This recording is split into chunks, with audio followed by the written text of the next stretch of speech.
பொறியியல் கனவுகளை நனவாக்க நமது Rasi college of engineering counselling code 1437 Tambaram to Oragadam state highway படப்பை.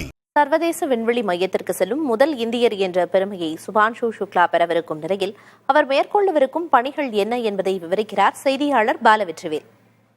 இந்தியாவின் முதல் விண்வெளி விவசாயி சுபான்ஷு சுக்லா. இந்தியர்களாகிய நம்ம எல்லாருமே பெருமைப்படக்கூடிய மேலும் ஒரு தருணம் வந்துவிட்டதுங்க. விமானப்படை வீரராக தன்னுடைய வாழ்க்கையை ஆரம்பித்து விண்வெளிக்கு சென்று விவசாயம் செய்ய போகின்ற சுபான்ஷு சுக்லாவினுடைய விண்வெளி பயணம் பற்றியும் அவருடைய வாழ்க்கை பற்றியும் இந்த திட்டத்தினுடைய நோக்கம் பற்றியும் தான் விரிவாக இந்த வரைகலை மூலமாக பார்க்க போகிறோம். சுபான்ஷு சுக்லா ராகேஷ் சர்மாவிற்கு அடுத்தபடியாக 40 வருடங்களுக்கு பிறகு விண்வெளிக்கு செல்லும் இந்தியர் அப்படிங்கிற ஒரு பெருமையை பெறுறார். தற்போது இருக்கக்கூடிய சர்வதேச விண்வெளி ஆய்வு மையத்தில் செல்லக்கூடிய முதல் இந்தியர் அப்படிங்கிற ஒரு பெருமையும் இவருக்கு தான் சாரும். லக்னோல உத்தரப்பிரதேசத்துல பிறக்கிறார். இந்திய விமானப்படையினுடைய குரூப் கேப்டனாக பதவி உயர்வு பெறுறார். மிக் சுகாய் உள்ளிட்ட போர் விமானங்களில் 2000 மணி நேரம் அந்த விமானங்களை இயக்கிய அனுபவம் பெற்றவராக இருக்கிறார். விமானத்துறை மீது மிகப்பெரிய ஒரு ஆர்வம் சிறு வயதிலிருந்தே இவருக்கு இருக்குது.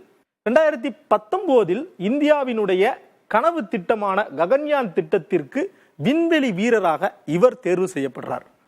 பின்னர் ரஷ்யால இருக்கக்கூடிய யூரி காகரின் பயிற்சி மையத்தில் 1 வருடம் அடிப்படை பயிற்சி மேற்கொள்றார். அந்த பயிற்சி மையத்தில் மைக்ரோ கிராவிட்டியில ஈர்ப்பு விசையே இல்லாமல் பயிற்சி கொடுக்கப்படுது அவருக்கு. சுபான்ஷு சுக்லாவோடு பயணிக்கக்கூடிய சக பயணிகள் தான் இவங்க. ஹங்கேரியை சேர்ந்தவர், போலாந்தை சேர்ந்தவர், அமெரிக்காவை சேர்ந்தவர், இந்த 4 பேரும் தான் பயணிக்க போகிறாங்க. இந்த திட்டத்தினுடைய நோக்கம் மொத்தமாக 14 நாட்கள் சர்வதேச விண்வெளி ஆய்வு மையத்தில் ஆராய்ச்சிகள் மேற்கொள்வது. என்ன ஆராய்ச்சிகள்? 60 வகையான அறிவியல் பரிசோதனைகள் மேற்கொள்ள போறாங்க. 31 நாடுகளுடைய கூட்டு முயற்சியாக இந்த ஆக்சம் 4 அப்படிங்கிற ஒரு பயணம் மேற்கொள்ள போகுது. குறிப்பாக மைக்ரோ கிராவிட்டி சோதனைகள். வெந்தயம், பாசிப்பயிறு விதைகளை புவியீர்ப்பு விசை இல்லாமல் முளைக்க வைப்பதுதான் சுக்லாவினுடைய முதல் நோக்கமாக இருக்குது. கிராவிட்டி இல்லாத ஒரு பகுதியில பாசிப்பயிரை அவர் எப்படி முளைக்க வைப்பார், அதற்கு அவருக்கு பயிற்சி கொடுக்கப்பட்டிருக்கிறது. மேலும் சர்வதேச விண்வெளி ஆய்வு மையத்துல எந்த விதமான கிராவிட்டி கிடையாது, வளிமண்டல சீதோஷ்ண நிலை கிடையாது. அப்போ புற்றுநோய்க்கான செல்கள் அங்கு எப்படி வளரும் அப்படிங்கிறதுக்கான ஒரு ஆராய்ச்சியும் மேற்கொள்ள போறார்.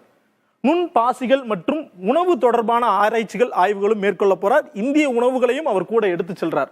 அது மட்டும் அல்லாது திரை நேரம் ஏற்படுத்தும் மூளையினுடைய மீதான தாக்குதலையும் அவர் ஆராய்ச்சி மேற்கொள்றார். பூமியிலிருந்து இப்ப நான் ஒரு ஸ்கிரீனை பார்க்கறேன்னா இங்க எனக்கு எந்த மாதிரி ஒரு எஃபெக்ட் இருக்கு, இதுவே சர்வதேச விண்வெளி ஆய்வு மையத்துல இந்த கண் பார்வையிலையும் மூளையிலையும் எந்த விதமான நரம்பியல் மாற்றங்கள் ஏற்படுது அப்படிங்கிற ஆராய்ச்சியை தான் இவர் மேற்கொள்ள போறார். எதற்காக இந்த ஆராய்ச்சி அப்படின்னா வருங்காலத்துல மனிதர்கள் விண்வெளிக்கு செல்லும் போது என்னென்ன மாதிரியான முன்னெடுப்புகள்லாம் மேற்கொள்ள வேண்டும் அப்படிங்கிறதுக்கான ஒரு தொலைநோக்கு திட்டமாக இருக்குது. சுக்லா அடிக்கடி சொல்லுவார், இது என்னுடைய தனிப்பட்ட பயணம் அல்ல, 140 கோடி இந்தியர்களுடைய ஒட்டுமொத்த பயணம் என்று கூறுகிறார். அப்படி பார்க்கும்போது இவருடைய வெற்றி நமக்கான வெற்றி. பொறியியல் கனவுகளை நனவாக்க நமது Rasi college of engineering counselling code 1437 Tambaram to Oragadam state highway Padappai.